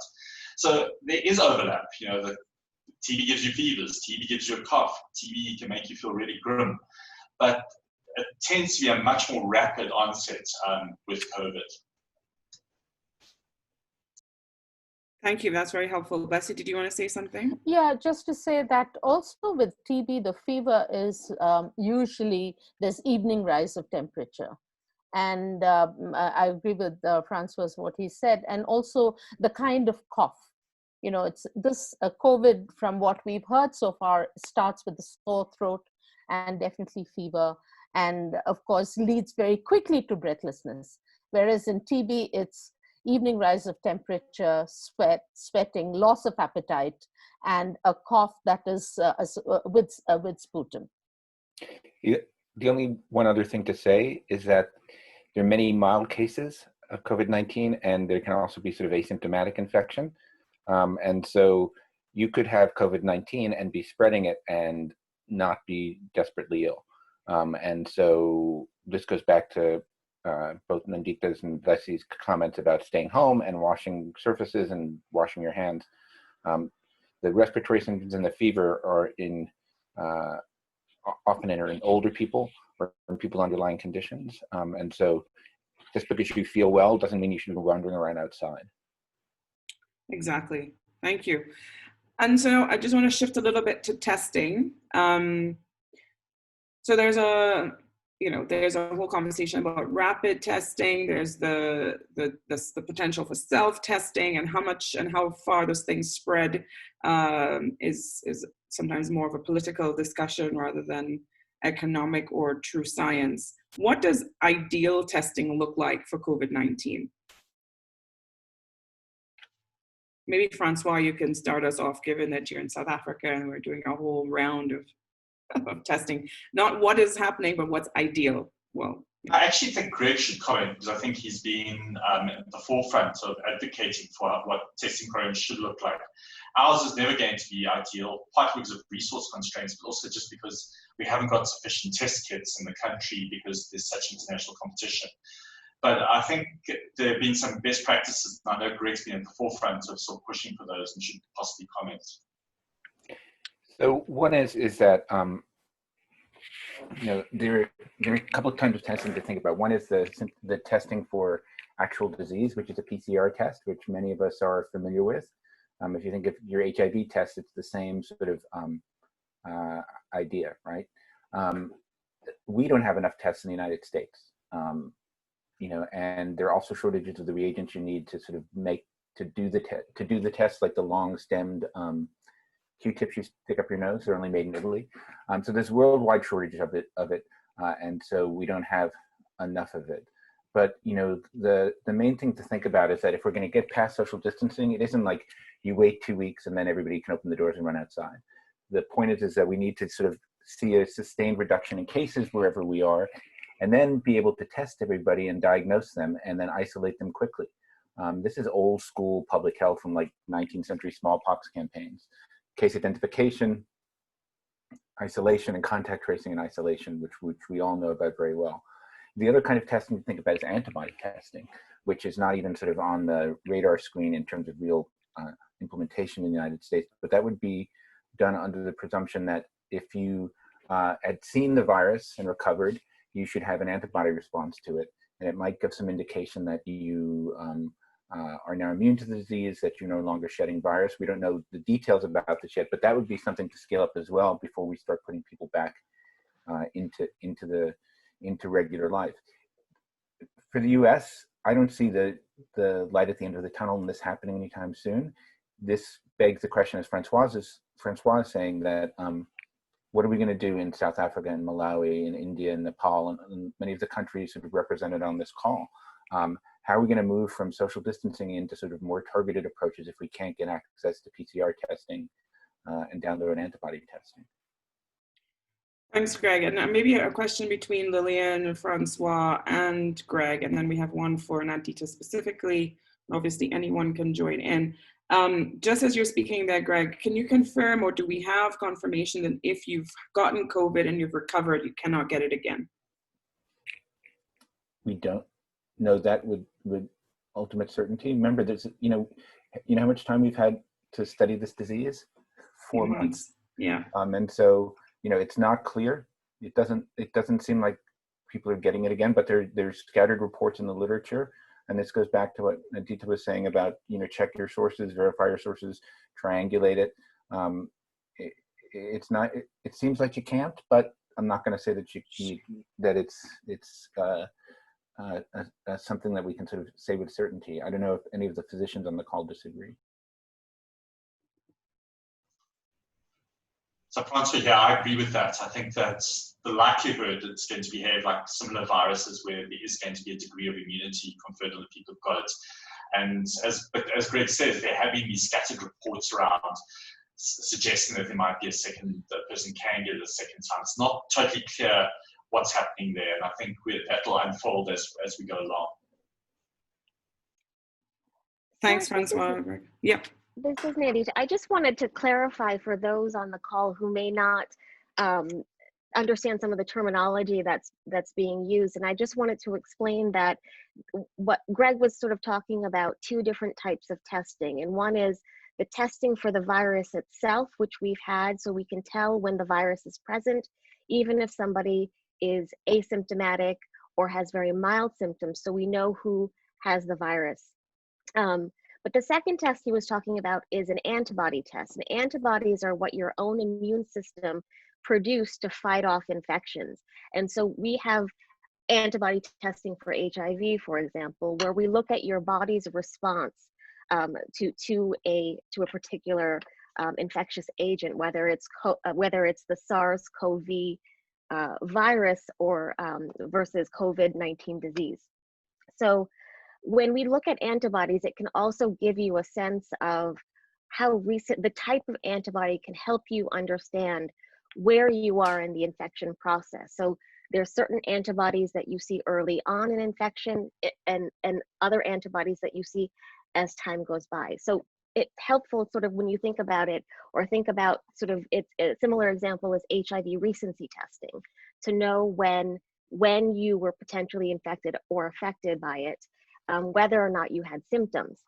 And one of the hopes and one of the things we don't understand right now is whether if you have antibodies to this particular virus, if you are later on immune to it, similar to how if you have certain types of other viral illnesses and you clear those, your body then can fight it off the next time it sees it. And so I think we have to have a better understanding of our own immune responses and what it means to have different antibodies at different levels, and if that confers immunity or people are more at risk. And this is actually one of the fundamental things we need to figure out in order to develop a vaccine. So we're even just now at a starting point there. Absolutely. Thanks, Nandita. So I want to shift a little bit now to this well-meaning public health advice. Wash your hands, stay at home, some of the key ones that we're hearing, use hand sanitizer, and they all, have these assumptions, inherent assumptions in them. And to an extent, it's a luxury for the general public. That means you have access to clean water, that you have soap available, that you have a home that is safe, that you can work from there, that your labor, your job is not compromised because of COVID. So there are many things caught up in there that is not really applicable to the real world and to the majority of people, particularly for those that are living in informal settlements. The question that has been thrown around on the chat and as well as from previous questions by email is, does social distancing actually work, or can it work in informal settlements? So Solange, this is Blessy here. Being in India, I'm right in the middle of this. We announced social distancing about, I think, 3 or 4 weeks ago. And then when the lockdown happened, there were tens of thousands of migrant laborers who came from the States to Delhi for work, who all started going back. And everything was shut down. And people had to walk hundreds of kilometers. We had, I mean, all this seems so far when, when we talk about stay at home, wash your hands. These people walked for weeks with no food, many times no water. Full-term pregnant women died on the way. TB patients died on the way. So actually the response to COVID seems to be for the privileged. We have not thought, governments haven't thought about people who are homeless. They haven't talked about people who are migrants. They haven't thought about the informal labor sector.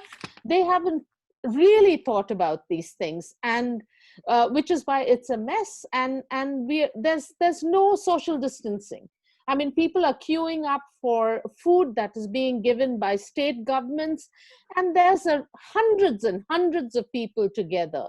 So social distancing is actually not working for the poor in India. And that's a large percentage, and it's the same with many countries. It's the same, we heard from colleagues in Mexico, it was the same thing. And I mean, what happens to our communities? Yesterday, there was a message from the sex workers. They've completely lost their business. There's no money. There's no food to eat. What do we do? So I think we have separated people into two groups, and our response is only focusing on the group that is above that line. And we have completely forgotten people who are below that. This is Wafa. I don't know. Can you hear me? Yes, perfectly. Yes. I have struggled with the issue of how do we control this epidemic in the context of communities that don't have the luxury of being able to socially distance, not have the luxury of getting a paycheck, or depending on a paycheck that they get at home, or not having the luxury of being able to work virtually like I do, and many of us maybe on this call have that luxury. And I don't know what the answer is. I think we don't have a vaccine for this virus. We don't have treatment. What we have at our fingertips are very crude tools. And we have to think about how to use those tools. They're crude tools, but they've been shown to work in the past. But how do we implement these tools, these public health tools that have been shown to work in a way that is rational, is sensitive, is supportive of people who are most vulnerable? I think that's the challenge.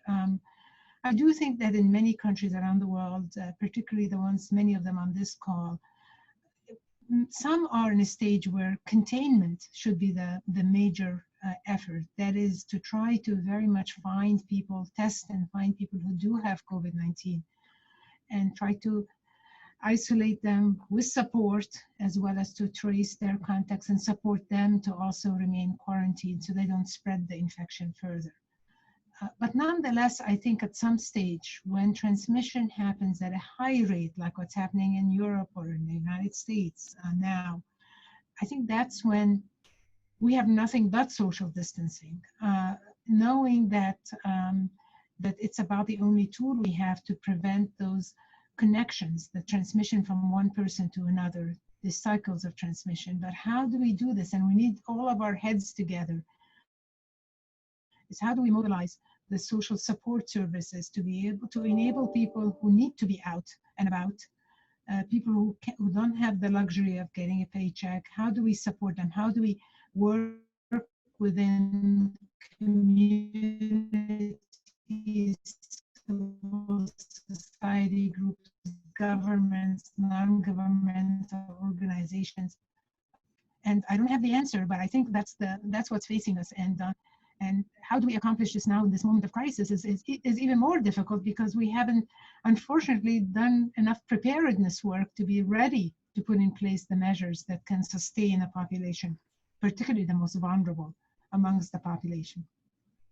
Absolutely. And I think, Wafa, what you're raising is exactly what Lilian was saying. Oh, she's unmuted because it's, yeah. Go ahead, Lilian. Yeah, I think to add to that, one of the things that I mentioned that I want to really emphasize is the fact that we have not prepared the communities, first of all, to be ready to do the social distancing. Because if we talk about it, even moving from informal sectors, just get to a family where I come from, and where you find that you have more than 5, 6, 7 people in a home, and you're sharing that home. There hasn't been preparedness in a way that if there was anybody who had symptoms that are suggesting that there could be a problem, where does that person get isolated to? The family cannot do that, but has the state, for example, prepared for that? And I think because we have not prepared enough, we have not put mechanisms in place to make sure that this works, are the reasons why we are seeing high levels of stigma and discrimination in the community, why we are seeing people beating up others because they are fearing them and they don't know what to do, and therefore the next action is beat them up so that they can run away. So we need to look at that from that perspective, in terms of, if you're talking about a family which must survive together, how then are we supporting them to make sure that even when they are distancing within, there are tools that are enabling them to manage within their family? So those are some of the gaps that we are seeing that haven't been prioritized.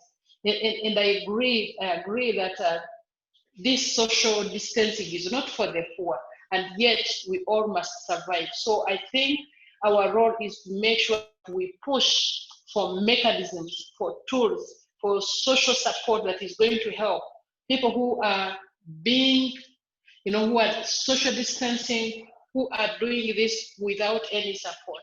Because you can imagine most of our communities that we work with, water, access to water is something that they don't understand. Access to even soap is a luxury. And here we are telling them, wash, wash, wash, wash. Where do they get it, especially now that they are locked in and they can't do anything? So if they were not managing, when they were able to go out and do some jobs and get paid, how do we expect them that they are going to do it now?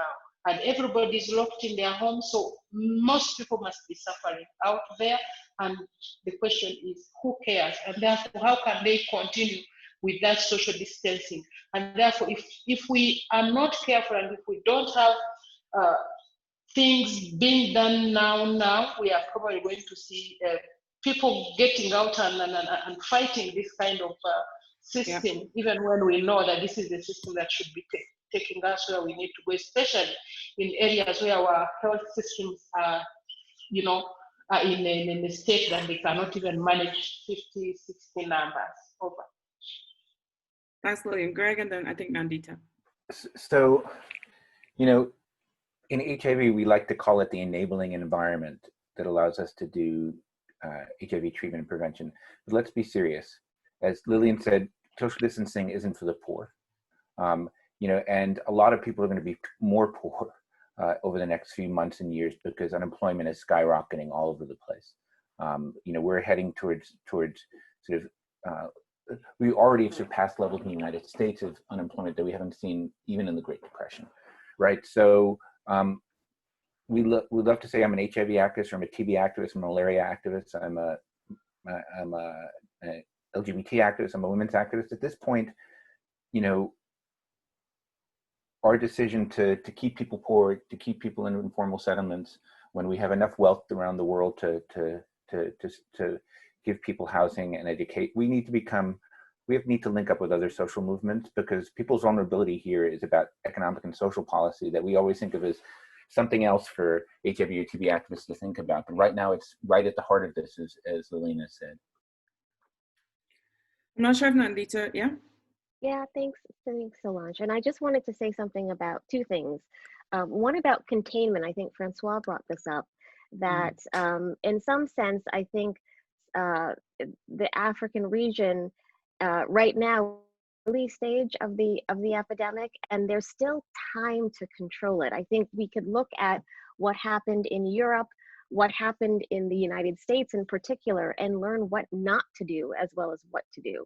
I think here, again, the message to socially distance was kind of late in coming. I think there was confusion around the use of masks, and I want to say a little bit about that as well. And in addition to that, we did not have access to testing to know who we need to, keep to isolate versus those that were not infected. So I think those are things that sort of brought the U.S. and particularly New York City to the point it's in right now. And sitting here, I'm looking at a report came out yesterday that it is people of color living in the U.S. are twice as likely to die of COVID-19 disease. And again, this points to how vulnerable our marginalized communities are in any setting. But I just really wanted to say there's a time and there's still hope, I think, to catch this early. And I think we can learn from lessons in the past from HIV, from SARS, from Ebola, but we can learn now from what's happened in other countries as well, quickly through, from COVID itself. With masks, I want to say that there has been conflicting recommendations around the use of masks. Partly this is because there's a shortage of masks in most countries, and healthcare workers, frontline healthcare workers, are at the most risk of contracting the infection, but at the same time are the ones that we need to nurse us back to health. And so we really want to make sure that the N95 masks and those masks in particular, we have those for the healthcare workers, which is why they're not being recommended for the general public. But that said, covering your mouth and nose, even if it's with a clean piece of cloth, may not completely stop the virus, but in some sense, it does help confer some protection. It may block you if you have the virus yourself from spreading it, and it keeps you from touching your mouth and nose, which is the way that the virus enters. And so there actually is utility in thinking about covering your face and mouth. It may not be the ideal N95 mask that we need to make sure our healthcare workers have and those that are most vulnerable, but I think that's, again, a lesson that we can take from the very recent past and apply it in settings where it may not be too late to stop the spread. Just as you said it there, Javier was asking if you need to cover your eyes as well, just so that you quickly address that. I think right now the recommendation is if you are performing like some sort of a procedure where you are generating aerosolized respiratory droplets, then it's important to cover your eyes. In terms of the general public, yeah. My understanding is that that's not the recommendation. I don't know that we know, and I would sort of turn to some of the experts to let me know. I think we're still finding out more and more about this and how easily this can be spread. But initially, it was thought that this was just from contact with those that are already infected, and we came to know over time about the virus's ability to sit on surfaces, fabrics, and be aerosolized in particles. Yeah. I don't know if anybody else wants to say anything to that. Feel free to unmute if you do. But I wanted to Yeah, so thank you. I mean, all the direction we're in, and as Gitten has already reminded us, but I'm trying to get there. We're still mapping out all the different areas and issues. Like, people will die of starvation potentially before they die of COVID. And that is because we have no real social safety net in many countries. There's huge inequity. And I think there's some advocacy work that needs to be done about defining what essential services are. As Lilian and Parina and others have raised, there's essential services only seen on the surface level, but if transportation is not there, and if there aren't policy directives that allow people to be able to go and collect their medicines, then what are we actually doing? I think we could shift a little bit of our view now into the point that I think Wafa and Lilian were making very strongly, and others have obviously said as well, the role of communities in being able to craft the response. And a lot of the questions that we're grappling with, the answers are inherent. Part of the answer is inherent in households, in communities at the grassroots level. Particularly, there's a lot of innovation that is happening there where, you know, we've seen pictures where people put up water and there's a little bit of soap. We have other examples, particularly for improving adherence when HIV services are interrupted. So we have a few comments on the side in the chat of community examples of innovation and country experiences. But if there are examples from the speakers here that you'd like to raise of how communities are able to innovate, for example, when your home is not safe. We've talked about gender-based violence, we've talked about access to also reproductive and other services that seem to have disappeared. We have talked about access to hormone replacement therapy, we've talked about safety. Some of these issues, obviously nobody has the answer in one fell swoop, there's no magic pill, but many innovations are happening at the community level. Would anyone like to speak to those? And if, yeah, so I don't know if Lilian, if you wanted to talk a little bit, or Parina, it's possible for us to also unmute Gitten, who is also from Treat Asia, is based in Thailand, who's on the call. Wami, if you want to allow Gitten to speak, would be happy to hear from you, Gitten. Yeah, thanks. Thank you so much, Alans and Wame. Sorry, I got dropped in the middle. My internet broke, and then I signed on again. So I'm not sure if I missed out some of these discussions. And I thought, you know, we have been in this call for a long time. And then I wanted to also highlight that there are a lot of good things that are happening now. I mean, definitely is extremely bad. Our health system was absolutely unprepared to handle this, and you know, a lot of fallout is actually on people living with HIV or other key population that Gregg was referring to in the beginning of the talk in our HIV work. But then also, if we look at the other side, just as what I have pointed out in the chat, the differentiated service delivery model, it has not been happening for a long time. No policymakers were actually, at least in our region, were actually making it happen. It was extremely on a limited case-to-case basis.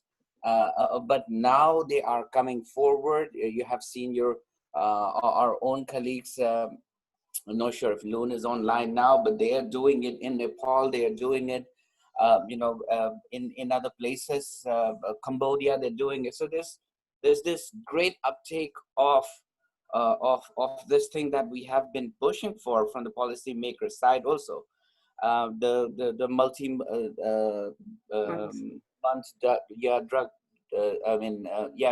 drug dispensing, that also is now like people are being given 3 months. Of course, this also, they have to do proper forecast and make sure that there are no stockouts and all, but then those things are happening. I mean, take away of OST. Now, would this, my thing is, if COVID is gone in the next 2 months, would they take back everything now and say that, okay, we are back to pavilion, people have to come back every month, OST, you come back every day? Is that the way that we are going to go? Or what is it that we could do now to make sure that we hold on to these gains at least, and what is it that we would need to make that happen? I think we are in a very good position now to show up. Of course, there would be people who would be, you know, not using the OST properly. There would be people who would still not be adhering. But then, how do we make it better? Okay, there were things that happened like that. What is it that we work with the system, with the health care mechanism to make sure that those things in the future are improved upon? But that's what I wanted to put across. Thank you. Over. Thanks, Gitan. Anyone wants to add or react to Gitan? We know of examples. He was referring to in India, who's also, literally becoming Mr. DSD on his motorbike, trying to get medicines because of the problem with getting the permits from the government. Blessy, I think you're unmuted. Yeah, thanks. And then Lilian, yeah. Thanks, Gitan. Yes, the thing is, I think it's the the HIV programs are much more quicker to respond to demands from the civil society and communities, whereas TB programs just ignore. In fact, Loon signed on to the letter as well and gave a lot of very valuable input into the letter that we sent to the Ministry of Health. We haven't received any response. So that's why I keep saying this is also an opportunity for us to come together as a community, not just as TB, HIV, malaria, but actually come together, at least TB and HIV, because we see the value of community activities, community activism, advocacy, and see if we can actually translate that into TB. And I do see many opportunities, messaging, for example. I mean, I cannot believe WHO 2 days ago has come up with the stigma reduction strategy that they have circulated to everyone on COVID. Nothing like that has happened for TB. India, what it has done for COVID in the past 1 month, it has not managed to do in the last 100 years for TB. So I think it is an opportunity to keep pushing. The amount of political will that is there for COVID, I think that's another opportunity that we need to really push for HIV and TB. So I think communities really need to come together and push for attention, equal attention, and saving lives, stigma reduction, community engagement, giving us an opportunity to be part of the discussions of the response are going to be extremely important. Thanks, Blessy. Lilian? And then I'm going to try and wrap us up in about 10 to 15 minutes and focus on some advocacy and demands and things that we can do practically. Lilian? Yeah, so I think in Uganda what we've done is that we've come together as advocates, communities that are affected and impacted by the diseases, and then service providers that are providing HIV, TB, and malaria services. And so I guess that's what probably is being said in terms of how we can move this forward. And I see we are making progress, but this is more at the level of service delivery and speaking out and pushing out information and communication. But I feel what we need to do more is it looks like this is the time to bring back the activism into the movement so that we are pushing policy, because we are not at that level where policies and decisions are being made, and therefore nobody seems to listen to us. So I think activism is needed at this moment so that we push and we influence policy at that higher level. Over. Thank you very much, Lilian. We have a question which I think is a little bit different, and it's interesting because we've been talking about the science and what to believe and how to what to trust and whom to trust. And then we've been talking about prevention. We moved into a bit of the education material. We talked a bit about now the social determinants of health and what the well-meaning advice and some of the coping strategies for these negative downstream effects. We don't necessarily have the answer, but as most people are writing here with respect to the economic fallout, that, children and schooling, your ability to take care of your own health, all these things are now compromised. We can ask this question about donors, because many of us here work in a world where our budgets are organized by projects and we ask donors for specific things. But should countries rethink proposals that they're making to the Global Fund and or anywhere else in light of COVID? And if so, how, right? In what way would the panelists think about that in terms of digital adherence tools, telemedicine, PPE? What would be a good way to pressurize our donors to think differently? Greg, I see you're unmuted. My great fear right now is HIV and TB and malaria are going to be blown out of the water by COVID-19, and all donors are going to want to care about for the next 2 years is COVID-19. So I think the idea is to say that, you know, the global fund should not become the global COVID fund. And we have programs that need to be maintained. The point is that we still have crappy commitment from countries to global health overall.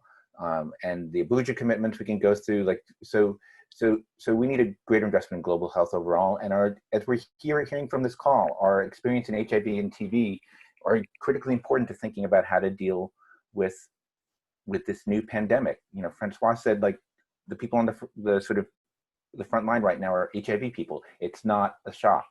And so, you know, the point is, don't sort of hamper our ability to do our HIV and TB work and malaria work, but help us to do more with more specific funding on top of that for COVID-19 if you want, but don't start pitting disease against disease.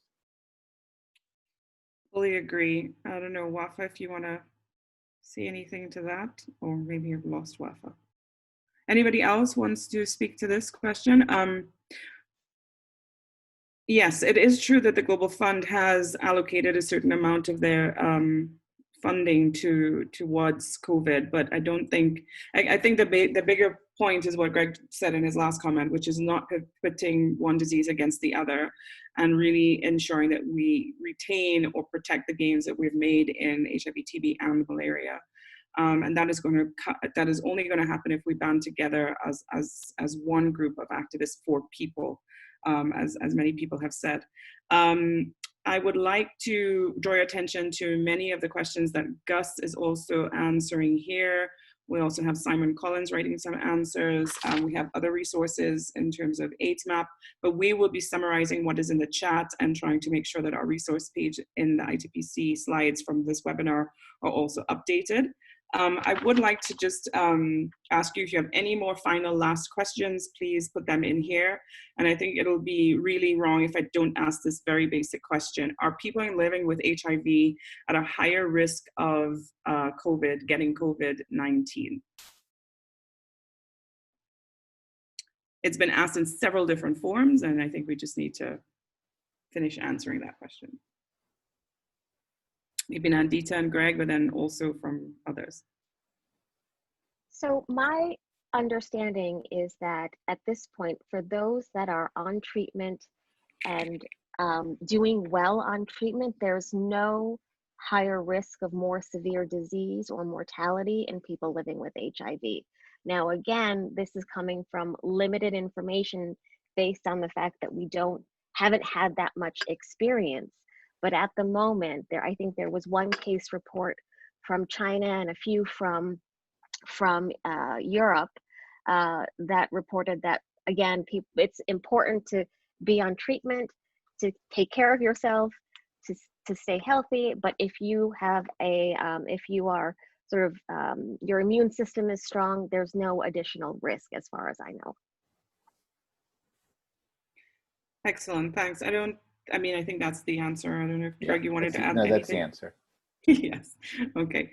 So we're gonna try and wrap up now. We did say 2.5 hours, but that was just in case we needed more time and things were running late. But I think it is part of good self-care to not be sitting at one spot for 2.5 hours. So I'm going to try to ask one final question, and it's sort of a broad question to all the panelists that have left, because I know some of you have had scheduling conflicts, so you have had to drop off. What should we as activists be demanding now? It's a very broad question, because we get confused by how much you need to do now and what you can do later. What are some of the practical things that we can do now? What should we be demanding now? If you had to prioritize all of the things that we're talking about, what would you say are the things we need to do now? And I'm just going to see who would like to answer first. Maybe we can just ask who who wants to unmute, because I know you weren't necessarily prepared for this question. Solange, this is Nandita again. I'll start maybe and hopefully inspire some others. I mean, in terms of what we can do, I mean, this is a time to share good information. I think it's a time to also make sure that those that are most at risk feel supported and protected. I mean, I will also make a plug for children, because I think we also need to not forget that our next generation needs to grow up in a safe environment and have the essential services that they require. But I also think that this is a time for the community to come together and recognize that we're not going to get through this sort of by fighting for ourselves, but we're going to get through this by coming together and understanding what everyone's needs are, and making sure that we are aware of what's happening in our community around us. So I actually think I'm hopeful that this will bring people closer together, and as opposed to driving us apart. Absolutely. Thanks, Nandita. Leslie? Yeah, thank you. If there's one thing that COVID response has shown us, it is that it can be done. I mean, I'm looking at it very specifically from TB and HIV. I mean, look at the amount of political will, commitment, and investment that's gone into COVID response. So it is possible. The very quick R&D investments. I mean, we're talking about vaccine in a few months, maybe in less than a year, whereas it's taken 25 years almost on TB vaccine. Information, we had information really quickly. Of course, there was a lot of wrong information, but there was right information being put out in very creative ways, addressing barriers. I mean, governments, political leaders, donors did everything to remove barriers. Not for everyone, but at least for people, you know, that could. There was a very quick move to remove that. And you see a certain amount of engaging with the community, even though that is one area that we really need to look at. So for me, if it needs to be done, it can be done. If a country needs to respond, it can be done. It has the mechanisms. So from now on, I'm really not going to accept the answer that it can't be done. So I think what we need to do as a community is come and be united and raise our voice for equitable access for those who need care most, not pitting one against each other, like Gregg said, but actually to see who is most at risk, who is, you know, the ones that are not being served, and how can we get services to them really quickly. And we need to do it together as a global community. And I think things like price reductions, things like access to testing, treatment, I don't think we can anymore do it HIV community or malaria. I think we need to just come together and do this, and that's when it's going to really move. Stigma is another area that we need to really come together to work, you know, and send out a message that we are together in this, and we will be a force to reckon with if we join hands. Thanks, Blessy. Maybe Parina, you wanted to go next, then we can go to Lilian and Gregg.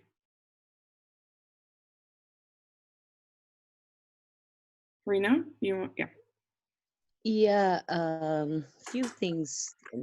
As an activist and also being in an organization, I think there should be strong referral system or the mechanism between the organization itself.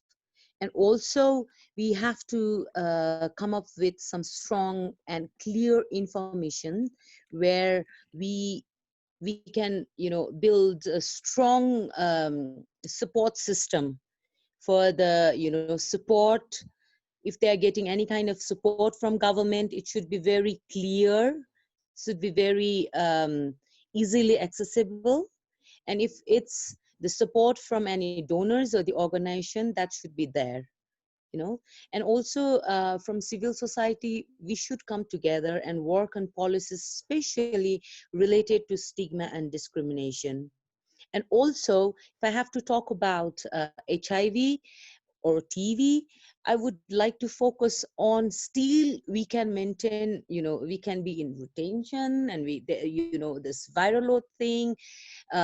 We have to take care of our mental health and everything. It does matter, because it's as we discussed, that it's not only about health, it's about political, it's about financial. Everything is now mess. It's not going to settle down like in one day or one night.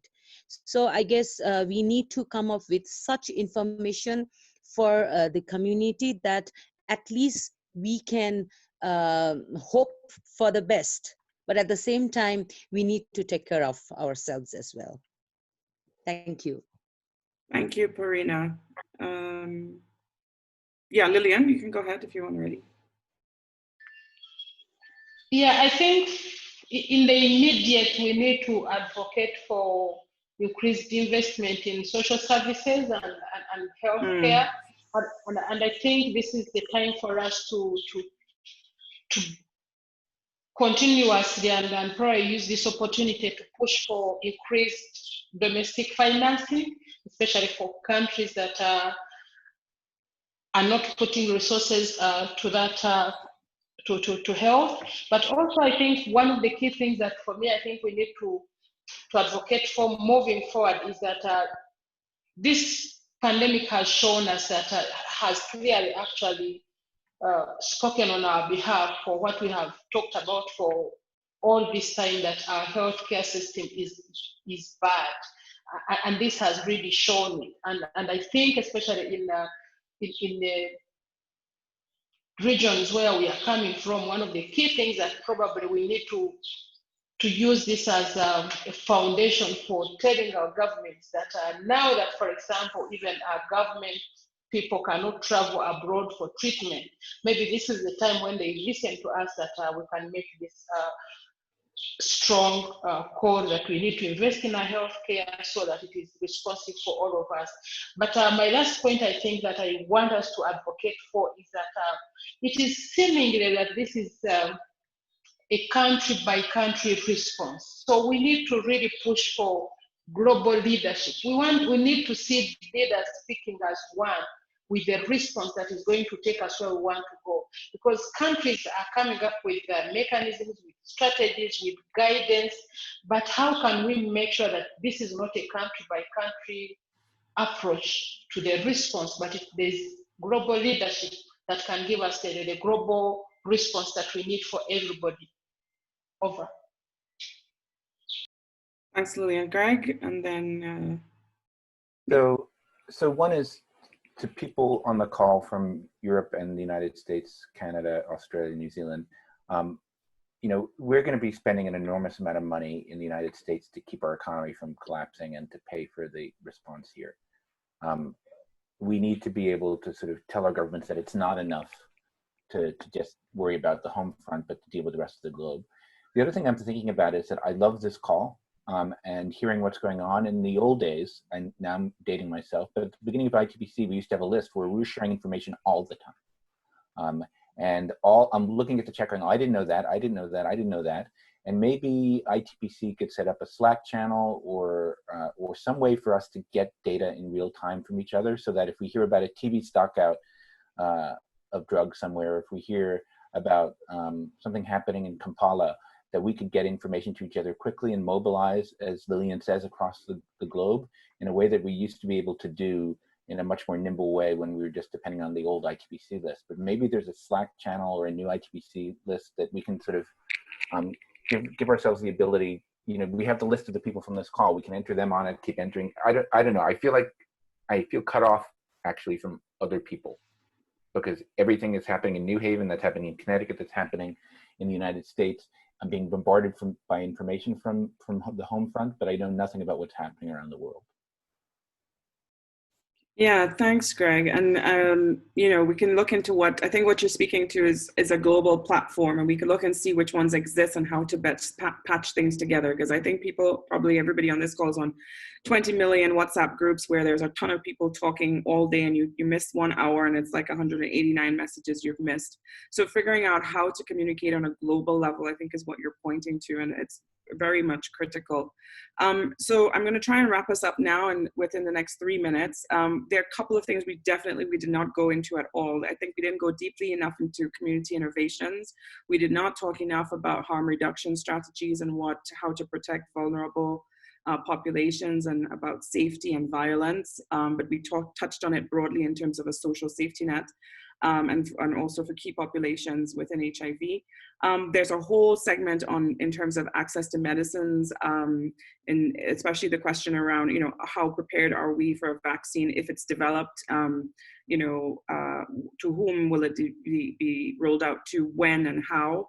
And that also involves a bit of these making medicines and diagnostics, and particularly vaccine and treatments, affordable, and dealing with the IP and patent barriers, which we're seeing already, where pharmaceutical companies are, you know, reaping the benefits of COVID-19, to put it, if I didn't have a better way to put that. So there's a ton that we can still do. So we will try to summarize what is in the chat and try to answer some of the questions and the responsibilities that you've put on ITPC. There are strong organizations that have joined the conversation on the chat, which we would like to partner with to see how we can best move forward. I think we need to hear more from Latin America and the Caribbean, as well as the Asia Pacific. So the Pacific, what's happening in Fiji and these other smaller countries. I think goes back to the importance of, as Lilian put it, communities at the center, but it sounds super cliche, but I think communities really need to do community-led monitoring of what is happening currently. Because there's a lot of, well, yeah, we think everything's fine, but we need to know actually what I think Luann had said, what is actually happening on the ground, and all these surveys and the monitoring that's happening real time of what's supposed to be happening, but then there's this gap between policy and what's actually happening. I do agree with Lilian about the investing in social services. And as Lilian says, all of a sudden the president can't just fly to somewhere else in Europe and get his better treatment and the rest of us suffer. Now everybody needs to look inward to their own countries, and we need to put the pressure as activists internally. I think we do need to double and explore what essential services are, to include transportation, and really put the pressure now on governments that are putting out these sweeping policy directives but do not include transportation and other things that are sort of invisible to them, but essential for a country that's not going to explode into violence if people do not have jobs. They need to be able to feed their families, and what is the social safety net and how those essential services come into play. I've tried my best to summarize, but I'm sure I've left out a ton of things. But I'd like to thank you all for your attention for over 2 hours. And we will try to follow up diligently with how to best break this up into thematic chunks, whether we do it by geography or we do it by theme. And thank you very much for all the people on the chat, as well as Blessy, who have brought in the lens of TB. But we also have people who have other diseases and the shortages of their medicines, chronic medicines as well. So we want to see how we could link those into themes as well. So I would like to just say thank you very much.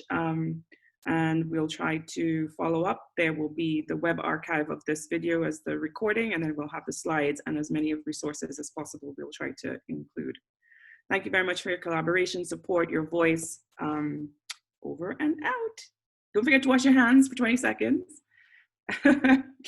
if you have clean water. Okay. Thank you very much. Thanks, everyone. Bye-bye. Bye. Bye. Goodbye.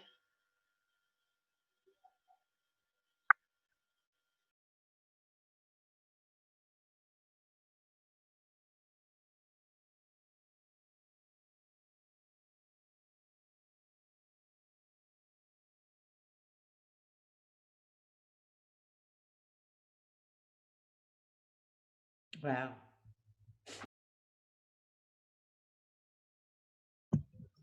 Ramu.